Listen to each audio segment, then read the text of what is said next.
فنانة اتميزت بجمالها وكان جمالها يشبه ملامح نجمات هوليوود.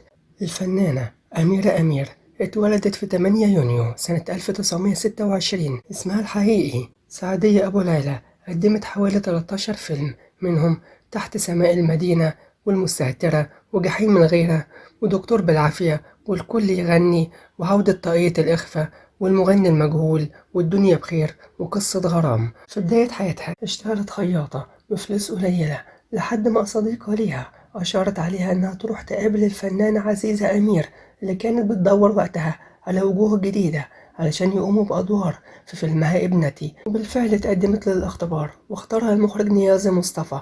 وافقت عليها الفنانة عزيزة أمير واختارت لها اسم أميرة أمير.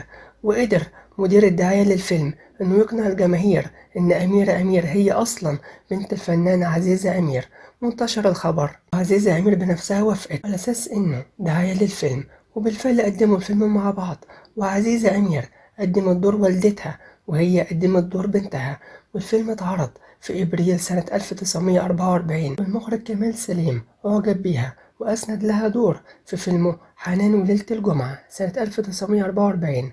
وبعد كده اتجوزها وخلاها بطلة في فيلمه قصة غرام سنة 1945.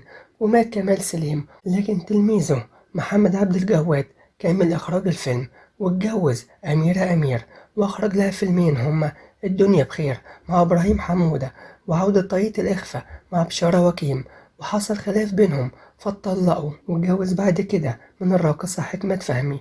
واتجوزت أميرة أمير من المطرب الأردني غرام شيمة سنة 1947 وأنجبت منه بنت. وانفصلت عنه سنة 1949 وسافرت لأمريكا واتجوزت من مهاجر من أصل مصري. وبعد كده انفصلت عنه ورجعت لمصر.